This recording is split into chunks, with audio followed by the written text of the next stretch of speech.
Hey, Dave Melenda here, Positive Polarity. Hope you're doing awesome. I am honored today to have a cool guy that we're going to hang out with and we're going to get to know. Happens to be like a past stand-up comedian, so don't hold that against him. But his name is Gary Loop from the Loop Group. Gary, how are you? Very well, Dave. Awesome. Well, thanks for hanging out with us for a little bit. I have to say, I like the name, the Loop Group. I mean, how long did that take for you to figure that out? Or was that like instantaneous? We do a ministry for young couples, and Okay. they call them the Loop Group. So just kind of borrowed it from there, and then so they became the Loop Group as a business. So There you go. Congrats. yeah, So tell us a little bit about what you do, what the Loop Group does, and fill us in on what's going on there. yeah, the Loop Group is really kind of in its seventh year, so it's been really an evolution. I originally came in as kind of more of a business consultant, and that was going very well. And then I was approached by someone about 3.5 years ago about becoming a business coach. And so I added really kind of the business coach. I was already kind of doing the business coaching as part of that, as part of kind of the consulting. So it made a lot of sense. And then soon after that, I was been approached about 1.5 years ago about some life coaching. So what it's really done, Dave, is I think with a lot of businesses, particularly, ones that are around like 5 or 7 years, it's really evolved. And so Loop Group is really, I still do the business consulting, still do the business coaching and the life coaching. But now when I work with clients, I'm really offering kind of all three in one. Okay. It's really kind of a hybrid service. And I've been in really just a wide variety. I've been in banking and manufacturing distribution, real estate, with a nationwide moving company, right now the conflict management company, entrepreneurs. So really across the board of who I'm working with, both in size and people and industry.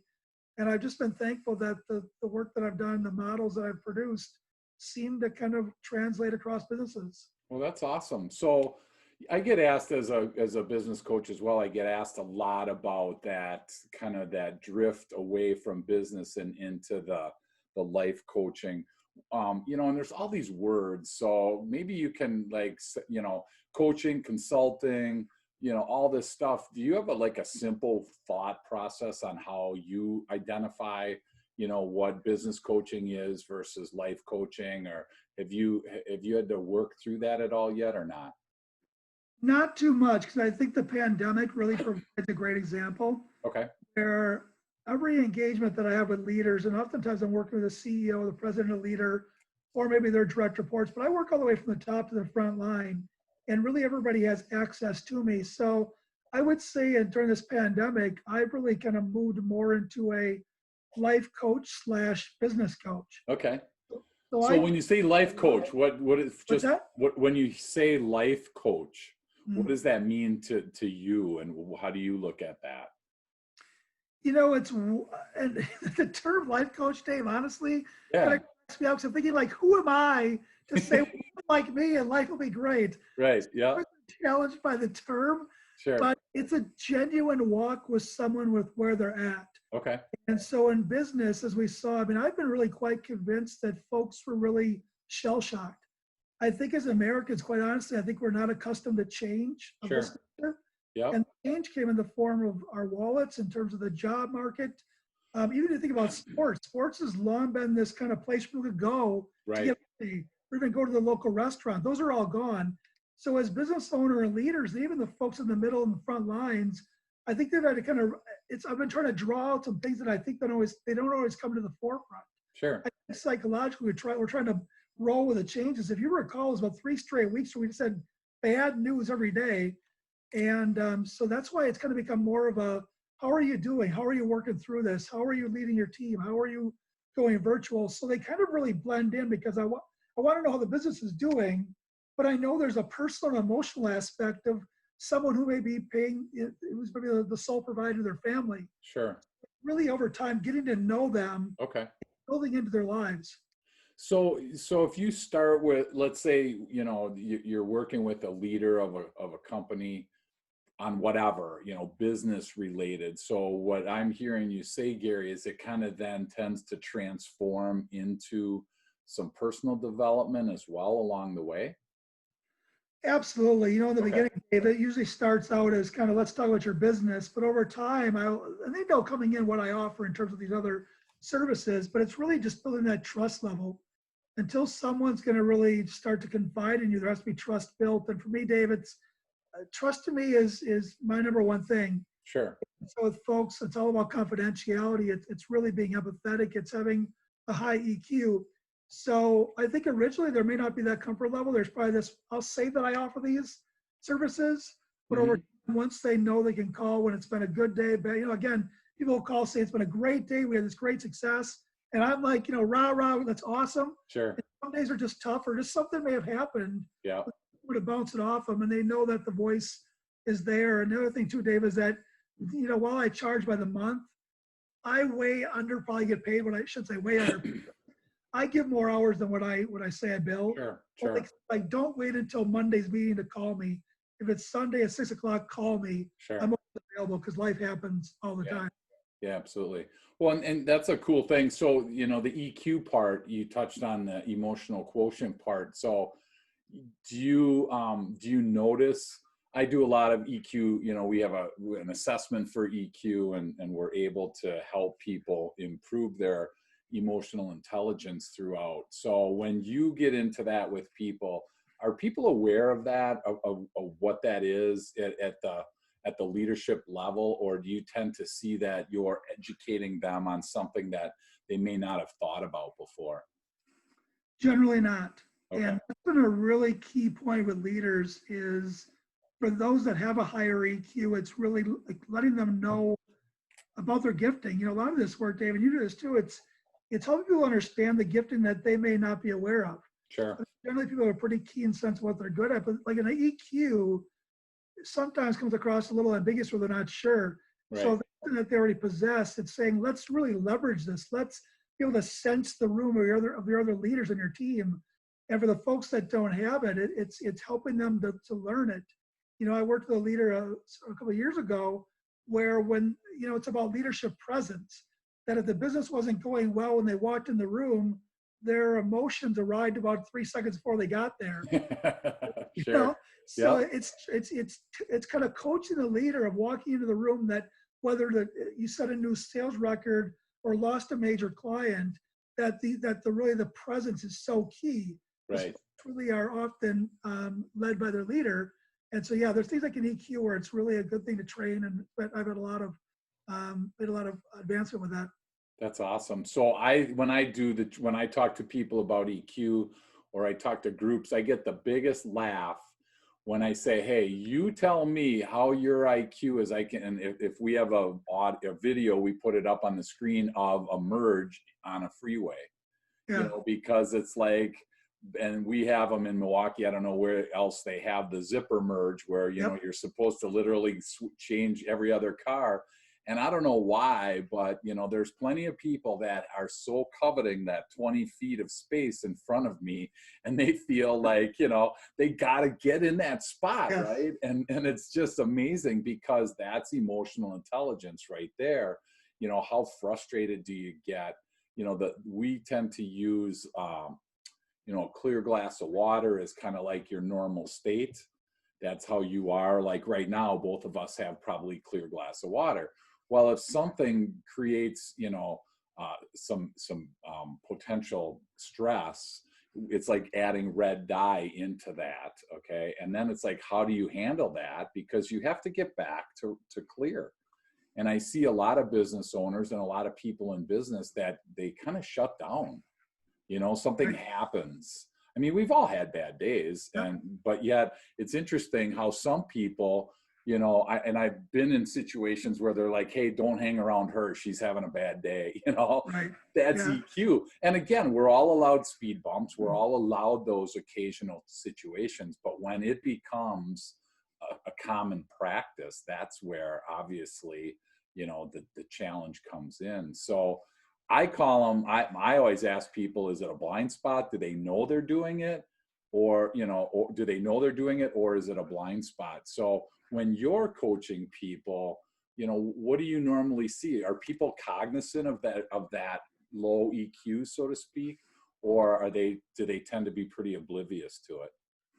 I think they sense more the symptoms than what really where the root issue is. Okay. They'll notice that, hey, whenever I do this, this thing happens, and it can be favorable or unfavorable.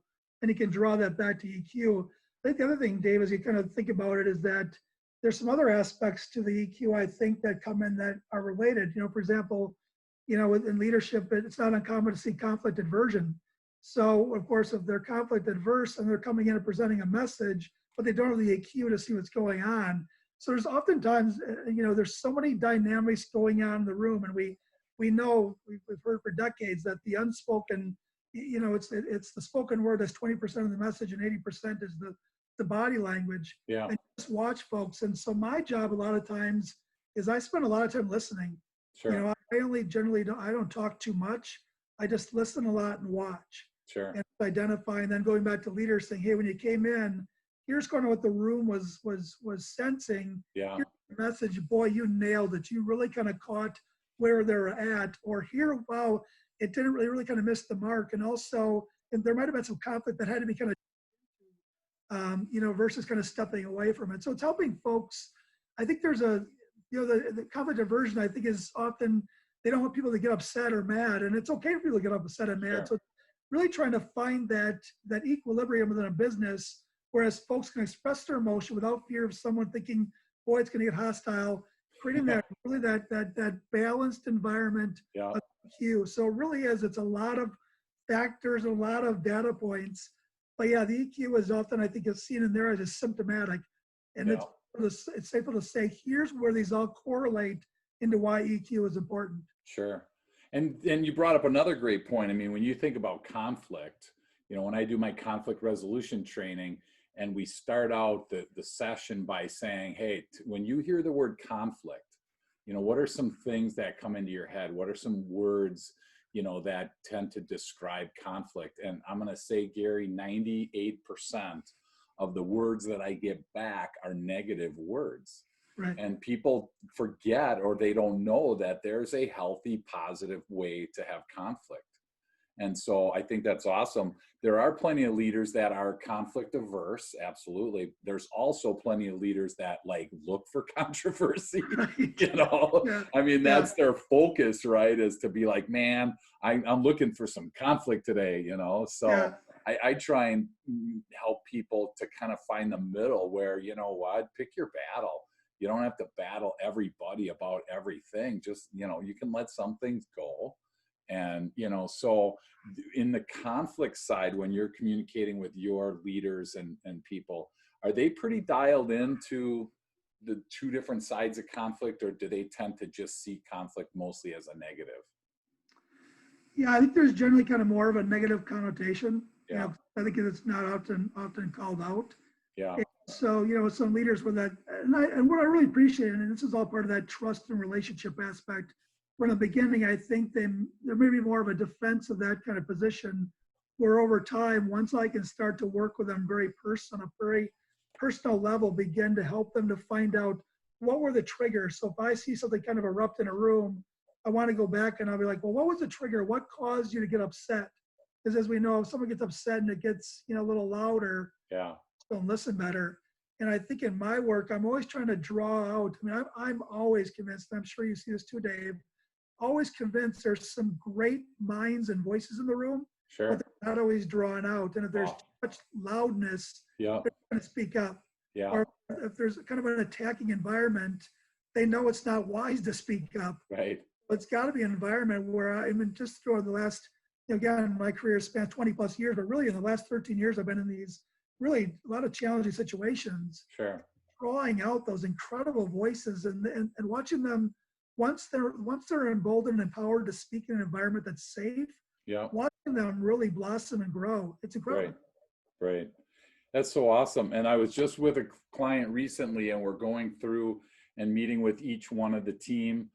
And one of the individuals, we were kind of talking about their strengths and their weaknesses, and they talked about their weakness as their inability to communicate what they're thinking. And we started to realize that, in DISC, you have these people that can process information really quick and respond really quick. And then you have the people that need a little bit of time to process. And neither one's right or wrong, better or worse. But it's interesting, the people, to your point, that are more on the quiet side, they're more inner, they're contemplative, they're thinking about their response. I mean, for me, I tend to just blurt it out, and that's what I have to work on, right? I mean, I've Yeah, said way too many things in my life that it's like, dude, seriously, right. back it up, right? And it's like, I'm going to pull that back in, Yeah. But there's these people in our meetings, in our companies, and on our team that really have a ton of knowledge. Like you said, they have a ton of really good intel, and we have to kind of work at getting that out of them. So how do you, when you see that particular individual, Gary, how do you, work that out? Or how do you, what feedback, what wisdom would you have for somebody that might be listening that is in that spot that they're like, yeah, I want to speak, but I don't. How do you help that type of person? You know what I love the most about my work, Dave, is that it's really having the ability to work. And usually in the beginning, I'll ask, can I have access to the organization? And the answer has been a resounding yes. Hmm. I get to know the senior leadership, the middle leadership, and the front line. Sure. I begin to sit in meetings. I'm really kind of assessing who really are the ones that are coming in. There's a number of methodologies and models that I use to draw folks out to see who is coming prepared, who's really getting the work done. And so when I identify someone, because generally at the higher level, if they're getting work done, I'll always encourage them, listen, you're really the one that's really speaking up. Your voice is often heard. You're very articulate. You're the one people really listen to. So those are ones that I think they've earned a higher leadership because they've done that. Sure. But I think a lot of the great fruit lies at that middle to front line level, where if I hear someone in the room and I see that quietness, Yeah. when I pull them aside, I can tell, I can just see the wheels turning. Yep. Basically, I'll pull them aside. I'm like, what were you thinking there? And they begin to start talking about that. And I'll say, you know what? In the next meeting, when you have a thought, I'd love to see you just at least put something out there. That's awesome. And then what I would also do is I kind of work to the top of the, I usually work to go back to the top of the food chain and say, you know what, I'm really starting to see something in Becky, and I think she's got a lot of potential. Sure. I'm kind of encouraging her to speak up. So if you see something, even not when I'm not there or on site, so starting to at least not only make the person know, but also the person at the higher level to keep their eye out, or maybe even draw them out in a meeting Sure. to say, boy, let's, Joe's often quiet, but let's draw him out a little bit. And so, and then and the fun part is that once I'll say, I'd love to see you speak up more. And when they do it, it's like this, whoa, Yeah. moment. People go, oh, that was really good. Yeah. And I'll circle back with them again. And part of that positive reinforcement saying, that's exactly it. That's exactly it. And so it's been really neat watching folks. A lot of my work, Dave, is just the joy of not only watching companies grow. That's what builds a business. That's Right. what makes the billboards. But Yep. when I go to bed at night, it's the people that are changed. Sure.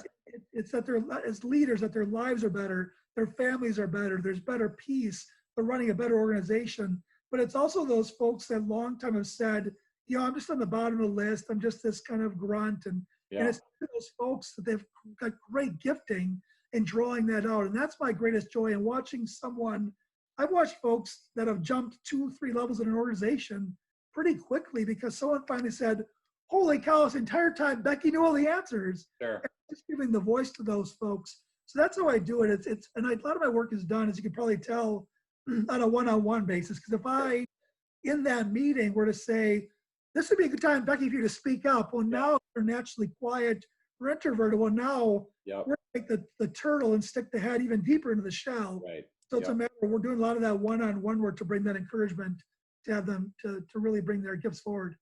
And that's so cool. And so if you're a business leader and you're listening to this and you have somebody like Becky on your team, I think Gary really brought up a great point, which I don't want to miss, is that go to that individual first privately, and have that discussion with them to make sure that they're comfortable. Because I know calling on people, again, from a disc perspective, the C, the S and the C type people, the more reserved people, if you go to them and don't prepare them, they are going to struggle. So Right. if you walk into a meeting and you've never called on so-and-so and you think, oh my gosh, today's the day, I heard this podcast and I'm going to jump in and share it, and try and get them to open up, have them, set aside some time ahead of time to be able to make that connection, because nothing crushes trust quicker than putting somebody in that position. Because, I mean, the statistics that I see are like 3 out of 4 people are leaving their job because of their boss.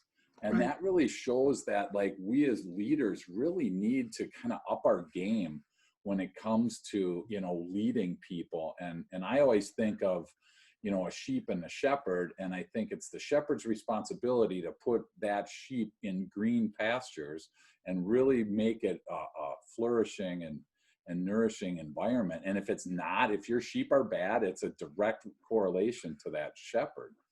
And so do you feel when you have are leaders buying into that when you share that type of stuff with them? Or are they the type, that you see more are like, no, that's on them. I'm not taking the responsibility.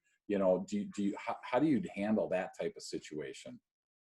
Yeah, it's a great question. That's where the business consulting and the business coaching kind of come across, and they kind of blend together. And that's when I say these things, the life, business, and consulting and coaching all come together. It's the business coaching for these leaders, because some may kind of know, but they don't know how to take action, or they just may not be aware. When you're running a large organization, it's very hard to know Sure. what's going on. So oftentimes it's not. I'd say probably more often than not, it's not really seen. I think I think they've got good insight. They do great work, but I'm all about trying to, bring the cream to the top. Okay. So when I'm coming in, and by the other side of the coin, Dave, there's folks, as you know, that often say they're doing all these things, but when I put in some of these metrics and start doing some of this tracking, the ones saying they're doing all the work that are talking a lot, oftentimes may not be doing a lot. So it's a real whole analysis of the organization. Yeah. And I think it's fun that once they see it, because again, it's all, and with every time I go to a new client, they don't know me. So it's all part of a process. And it's certainly on your end too, I'm sure it's a patience you have to first develop that trust in your business. And then from there, it's once they see the initial success of Becky or Joe, whoever it may be, that was kind of the quiet person, once they draw that out, they're now emboldened and now say, you know what, I've got an organization of 700 people here. There's got to be more folks in here. And by the same token, I got a lot of folks that are saying a lot of great things, but I'm not seeing a lot of productivity. Yeah. So against kind of the wheels turning of saying, what does my organization really look like based on what I perceive to look like, which drives the reason why I'm often brought on site, because there's usually challenges or issues that they can't figure out. Well, oftentimes it lies underneath. And I think you said it really well, Dave. It's those private conversations. So much of the work that I did in my professional career, before going on my own, were the one-on-one conversations. And I didn't really realize at the time how much that meant. And that's why this business, why it's grown, is it's really understanding how those little conversations, it's almost like investing. You throw a few pennies in the piggy bag, Right. and next you know you got $1,000 or $10,000. Right. That's what it's really like in investing in people. You're really throwing pennies in the jar, but over time, those pennies really grow and begin to amortize, and it's phenomenal. It's awesome. great joy. So tell me, sir, for the listeners, what are a couple of tips that you, would encourage people to use to try and build trust? Because we've been talking about it. It's really important. We both see that. I'm sure most people listening agree with us. But there's that, how do we implement that? Because it's one thing to say, okay, team, just trust me, okay? Yeah, right. It's like, that's where I've seen a lot of leaders kind of, they have this idea that they want you to trust them. Because, I mean, the statistics show that, if you don't trust your leaders, the chances of you being engaged at work are 1 in 12. Yep. Well, if you do get trust, that 1 in 12 goes to 1 in 2. So if you want like a 6x return, and you want to see your engagement increase, trust is huge. But what tips would you have, Gary, to kind of help a leader struggling in that area? A couple of things came to mind. One is, it's really sitting down and talking with folks and getting to know them, really getting to know people on a personal level. And that takes time, for leaders that have been in an organization for years and never did it. It's going to be a little uncomfortable if they go see their employee that they've not really talked to on a personal level and just start asking some real deeper questions. So I think for your more tenured leaders with a group that they've maybe not communicated with as much, just maybe start with hellos or stopping by to say, how's your day? Because trust is really built, through time. Right. And, so it's just really getting us, how's your day? How you doing? And as you kind of get to know them and say, boy, I really enjoy gardening, or they really enjoy whatever it is, just starting to ask more questions. How are those tulips doing? What's been happening? You know, I think for me, I've learned so much from people that I had no idea because they put these great, you know, hobbies and interests. I'm like, so Sure. for me, I find it personally interesting. So I think it's, you know, so I would say for someone that's got longer tenure, let it build time. Now, for me, when I'm coming on site, I've got to build trust immediately. And I think it's Right. just by just showing a genuine concern for who they are. And again, I think we know that comes largely through listening. Right. It's really Awesome. listening a lot. And I think really asking some really good active questions, you know, and I Sure. think every person, and I'm so non-cookie cutter, you know, every person, I think you find out they want different questions and see where the conversations lead, you know, and I think another aspect is introverts and extroverts. You know, it's understanding who's not going to draw out as quickly. So Right. for me, folks are often, somebody in the beginning just tell me all that's going on in life, and that's great. There's more that may take some time, and perhaps they've been burned in the past. They don't want to talk. So I think it's never give up on the time investment.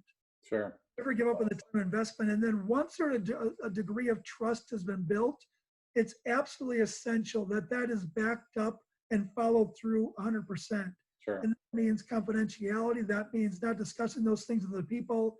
It means keeping it between them. To me, my conversations are always confidential, you know, and that just builds such rapport because again, when I usually go on site and if there's an organization that's having some trouble, when I meet the first time, they may not provide as much information, but Right. just at that first meeting after letting them know, here, listen, here's where I come from. Here's my faith background. Here's my belief system. I know there's been some troubles here. I want to help you. So the more you can provide, you know, and even when I talk to leaders, I'll say, I may get some information from your employees that I can't tell you directly. Otherwise, I'm going to betray their trust.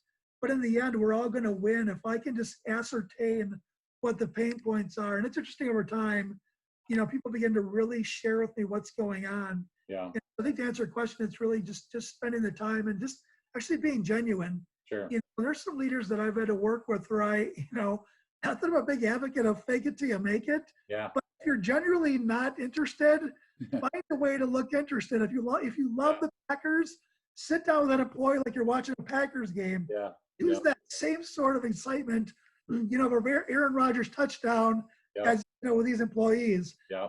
I think over time, again, it's all about the results because I think once a leader sees that their employee now starts to change and share more, and there's a bit of a bond in a Sure. relationship, they begin to divulge more. They've got again the employees top down have all the ideas. Particularly, like I said, that front line to me is always such a gold mine because they're the ones day to day working with the customers have some awesome ideas. Sure. And so that trust once built, it's ultimately to me, Dave, it's about for me, it's funny.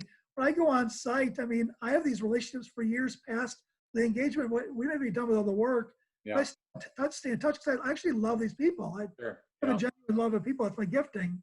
So it's getting to know them and then following through. Sure. Because I can say, to your point, I can say, trust me, trust me, trust me. Right.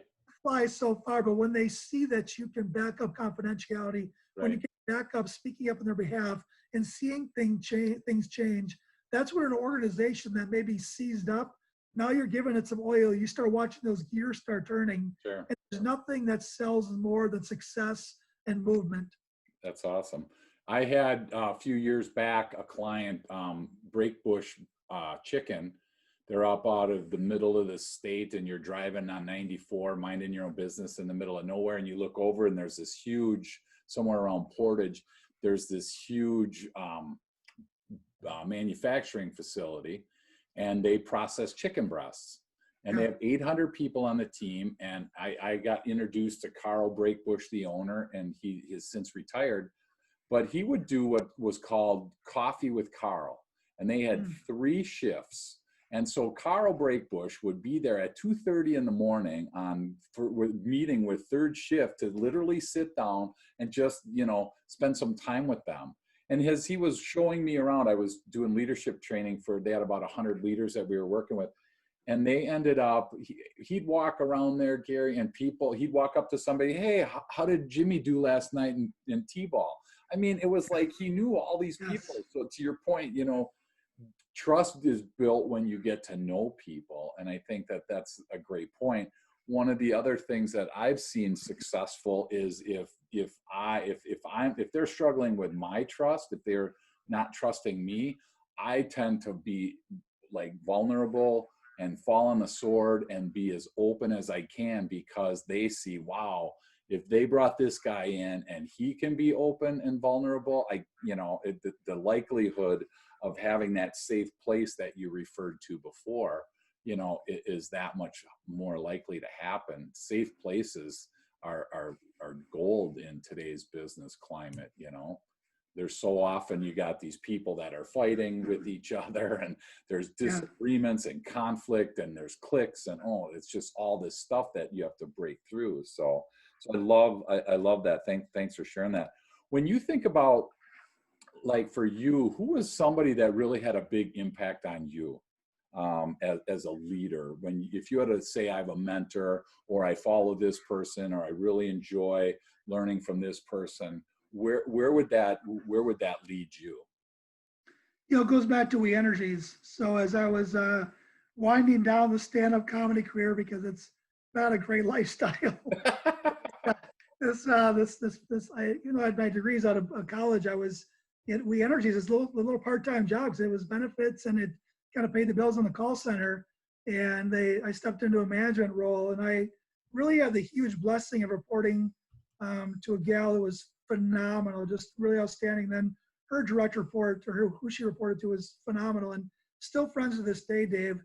I think, and I want to make kind of a side point, if I may, about coming new into leadership, Sure. how important it is to be really surrounded by folks that are great leaders. Yep. Unfortunately, I've seen folks start under a new leader where the leader can have more of a negative, or more of a tyrannical approach, and you watch, because I think they're so new to the management team, they think that's how it goes. And I was so thankful to have leadership that are really aligned with, because when I took the leadership role, I was thinking, am I cut out for this only because I care about people? But I thankfully landed in the laps of some folks that basically had a philosophy, which I to this day sell every day. You can actually run a business and lead well without being a tyrant, while also not being someone that people can walk all over. If you Right. set clear goals and expectations and follow up on those goals and expectations, great things will happen. That you actually can be nice to people. I was in an environment in a call center where we had unions, and oftentimes the union management relationships are adversarial.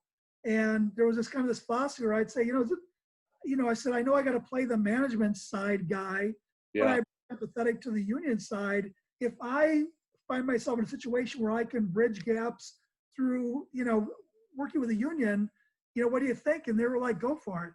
However, you can help the business be stronger while staying within what our vision as a management team is, while also not violating the union contract, which is problems.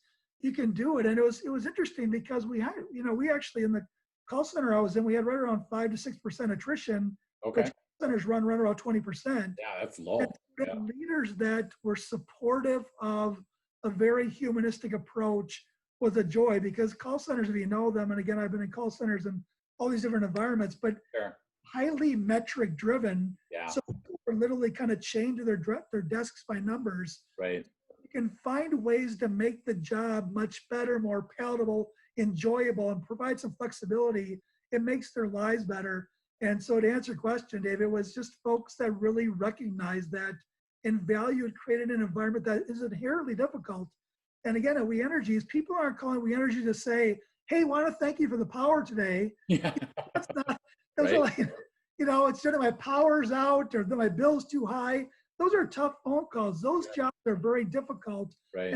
And when you can get into folks' lives and understand and articulate, boy, your job is tough. Boy, let's find some ways to bring some person to the environment. So Sure. really a blessing to have those folks that I've kind of carried on. And throughout my career, We Energies has had some wonderful leaders that are still great friends to this day. Sure. That's awesome. And so you brought up a point that I want to make sure we cover briefly here. Young leaders, the new first time leadership. I remember as a young kid, people couldn't tell me anything. When I was in my 20s, I knew everything. My Yeah. parents didn't know anything. My boss that turned into my partner at the time didn't know anything. I knew everything, Gary, that there was, right? Yep. And so I think it's really, if you're able to have that talent of leadership, it's one thing to have it, but it's another thing to be able to utilize it in a positive manner. And I can say that, like you said, surround yourself with people. King Solomon said, in the multitude of counselors, there's safety. And so I Yeah. love the Yes. fact, thinking about that, I want to surround myself with people, like I think Steve Jobs said, I want to find people. I don't want to hire, dumb people and tell them what to do. I want to hire smart people and have them tell us what to do, right? I mean, Yes. Yeah. but at 25 years old, Gary, I was like, dude, there's no way in the world that I'm not listening to you. So Yes. how do you break through for that young leader, that's maybe listening, that can't be taught anything? I mean, they wouldn't even be listening because they could be doing the podcast. But, I think that there's something there. I'd like to know your opinion on how to kind of help a younger leader that feels like, I got this, I know this, I've been doing this for 6 months. So why are you've been doing Yeah. this Yeah. 30 years. Why are you telling me I've been doing Yeah. this for 6 months, right? What would Right. your advice be to that individual? I'm all about hearing someone out. Okay. Because there's many times that I've learned from a number of young leaders. They've had just some excellent points. I think the first gut reaction is to want to show who's boss or not boss, or just to say, well, that's not a good idea for this reason, so let's move on. Yeah. Let's just draw it out. So it's really, what's kind of cool about that, it becomes a dual learning experience.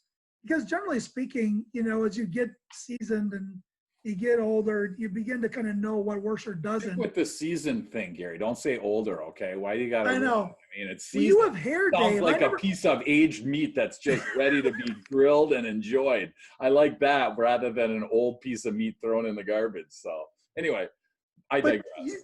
you have hair, Dave. I don't have hair. You've been having the right seasoning. I've been having the wrong Well, seasoning. it is COVID season, so I haven't had a chance to get my hair cut. So use that for your excuse. There's COVID somewhere in that. So Yeah. Well, I never thought I'd have hair on me, but now that I don't have any, I'm starting to have hair envy. So, yeah. But good point on the season. But no, it's true is that, so while I may think and some ideas just aren't the right ideas. So in that case, I'll try to say, boy, I keep coming to me with these ideas, yeah, but that one probably won't work.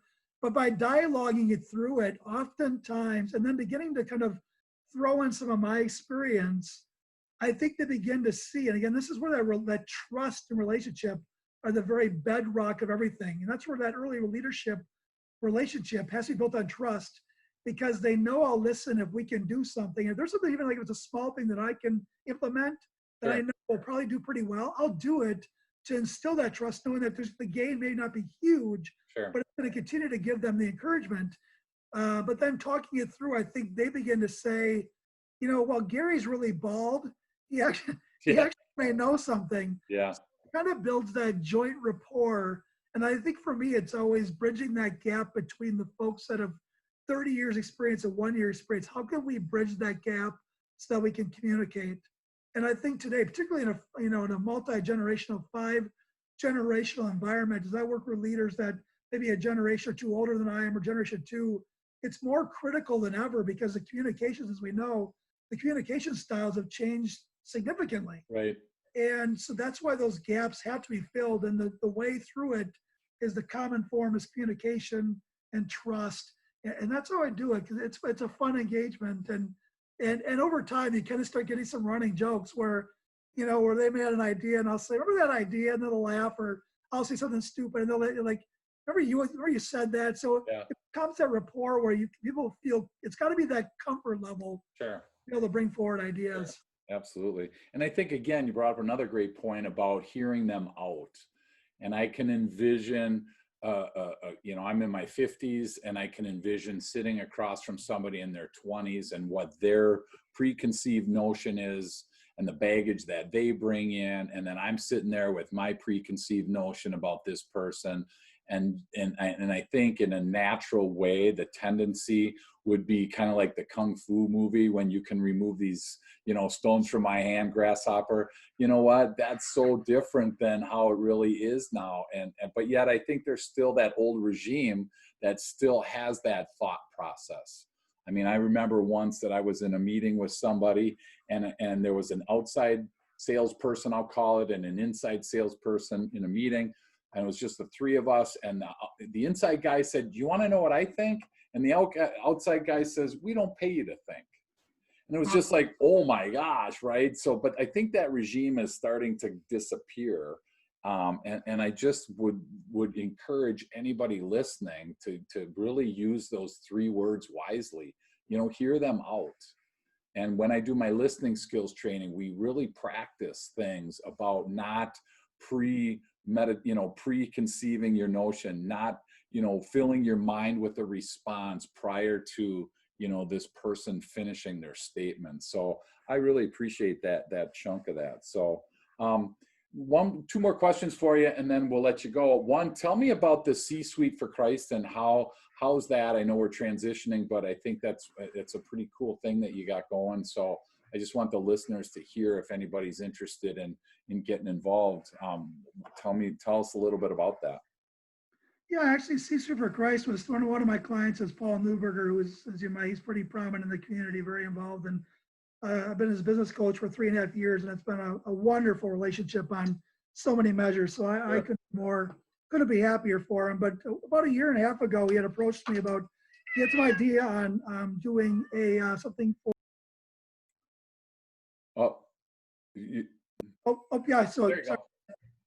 Yeah. So he brought something forward to do something for Christian leaders, and he had this idea for a C-Suite for Christ. And we talked a lot through it, and he had a spiritual advisor, and it was launched in November of 2019, losing track of my years, Dave, 2018. Yeah, and since then, it's just been an enormous success. And I don't mean success in terms of numbers, because the numbers are all there, but it's watching business leaders really be able to embrace their faith in business. I think there's always been a bit of a taboo of don't talk about your business and your faith. Yep. And this has been, and I've shared with Paul a number of times, there's many things I'm excited about, but for having people to be able to share their faith and respectfully, I think it's important that we don't, we want to be respectful of folks, their backgrounds, but we're sharing in a way that would let them know where the bedrock of some of our key, key foundations stand from. That's cool. Yeah, I mean, we were raised, right? Don't talk about money with other people. Don't talk about religion. I mean, there are certain things that we were kind of taught not to talk about. At least that's how, some of the things that I was exposed to as a kid. So, as you kind of grow up and transition, and you find something that, provides you what, our faith provides us, you almost kind of are like, I can't help but tell people I can't, and not that we have anything, not that we're anything special. I take groups of men into the prisons around the state, and we play softball against the prisoners. And so, we invest the day in that, and it's really awesome. And when we're at around the home plate after the game talking and stuff, they're like, why do you do this? Why are you coming in here? And I'm like, they're shocked when I say, you know what? I'm no different than you. The only difference is you got caught. I've done plenty of things that I could be caught for over my life. I'm not proud of. The reality is I've done things that I could be sitting there just like you. So you got caught, I didn't. So you know what? At the end of the day, there's really no difference. And I try really hard in my leadership training, and it sounds like you do the same, to kind of make that, level ground as much as possible. I have a gift and they have a gift. And if they're the same gift, great. But, to your point earlier about Aaron Rodgers has a gift of throwing a ball. He doesn't have a gift of catching a ball. He doesn't have the gift of running. He's got a gift of throwing the ball. And so when we find our gift, let's just utilize that gift. It's kind of a transition into asking about, tell us a brief story about your stand-up comedy days. I'm interested in this. Yeah, what's funny is I didn't mean to get into comedy. I found myself in Go to the college bathroom where and someone elected you, or what? What the heck? right. I walked out on the stage and there was a microphone. I'm like, what do I do here now? That's But funny. no, actually, it's funny in college, we're in high school, wherever it may be, but in college, where, you go through a speech class and all the time you have to give these horrendous speeches about the silverback dragonfly. And you're like, oh my gosh, these horrible topics. And so I just Oh, found a way to make it fun. yeah. People started approaching me saying, you should go into comedy, get this thing going on. And people are badgering me, saying, going to, like, what? I'm like, what? So I'm like, whatever. So finally I wrote a letter to Jay Leno this is in the early 90s. Okay. Dear Jay, I'm getting all this flack. I should go into comedy. I have no idea. But I said, I'm commuting to college. I'm living at home, commuting to college. Here's my parents' phone number. Thanks and bye. Thought nothing of it. Yeah. 2 months later, the phone rings, and the person said, is Gary Loop there? And I said, this is. And I'm thinking, why the first and last name? Coppers. And he said, it's Jay Leno. And I said, get out. Oh my gosh. It was, I didn't tell any of my friends, because if I told my friends, Yeah. they'd call me saying they're Jay Leno. Yeah. And I was just too embarrassed. And so, Yeah, literally, sure. so I said, get out. And then he's like, no, it's Jay Leno, he does his thing. But it was so cool because the reason why I got into it is he gave me 3 pieces of advice. He said, number one, he said, I responded to your letter because he said you weren't funny. Everybody gave me a letter to tell me they're funny. He said, number two, and this is really the most profound thing, he said, laughter is involuntary. He said, so if you're an orator and outside of comedy, you're not sure how well you did or didn't do, but in comedy, if they don't laugh, you're not funny. Yeah. And it's really true. I mean, it's like the easiest to know they're funny or not. Right. Was he said, if you don't try it, you'll regret it years later. Wow. And so I went down to my local comedy club and I was terrified. I was very kind of an angry man. And this up in the Fond du Lac area, and local Milwaukee talent would come up there. And so he basically was very discouraging. He's like, everybody tells me they're funny, and I don't want to give you, because I just was asking for a few minutes to try it out. Sure. And so finally I said, Jay Leno called me, and he's like, Jay Leno called you? I'm like, yes. So I kind of got in the door, and he's like, I'll tell you what, I'll give you 5 minutes, and then this dumb little experiment you're on can be over. So I'm already terrified. This guy's discouraging. Oh my gosh. Yeah, I'm getting in front of this audience, and I got done, and it was crazy because this angry man came up to me and like he almost smiled, Dave. Like his face almost smiled. He said, that was brilliant. He said, that was brilliant. I want to sign you for the year. So the next thing you know, I'm like having this Milwaukee talent come up. They see me and they're like, you got to meet our agent. You're really good. So next thing I'm down in Milwaukee, the Comedy Cafe, I meet my agent. Yeah. And performing like throughout Wisconsin. Well, then I see this guy, I'm doing a show, and this guy from California at the Comedy Store in La Jolla, California. It's where a lot of top comedians come out of there. He's like, you're really good. I want you to come to the Comedy Store in La Jolla. Like, get out. Nice. I can't pay you, but if you get out there, I'll get you some great stage time. So Sure. it just took off, and it became kind of this thing. Well, then as I was kind of living this very fleshly, worldly life. Yeah. And this comedy life is very kind of late nights clubs. Sure. And so I really kind of the sense like being called back into a faith walk. Okay. Where I really kind of left. Even my agent said, why are you leaving? You Sure. got what it takes. And I said, judging by the people I'm seeing at my age right now, they look like they're 90 or they're dead. Yeah. So it's not a good long-term life choice. Yeah. Interesting, Dave, is that recently it's been on my heart because I'm still writing all the time to still do it, but not in clubs. So in the last year, I've had 5 paid gigs. So I'm doing it for businesses. I'm doing it for I had a local church event, 200 some people that were there. Oh my gosh. Event was 250 people. And I went back on stage thinking, do I still have it? Well, thankfully it went well. So I'm kind of back from talk about seasoned. There you go. Wow. Back on stage. Yeah. That So was a long hiatus, huh? How 20 some years? about 20 years. Yeah. Okay. Wow.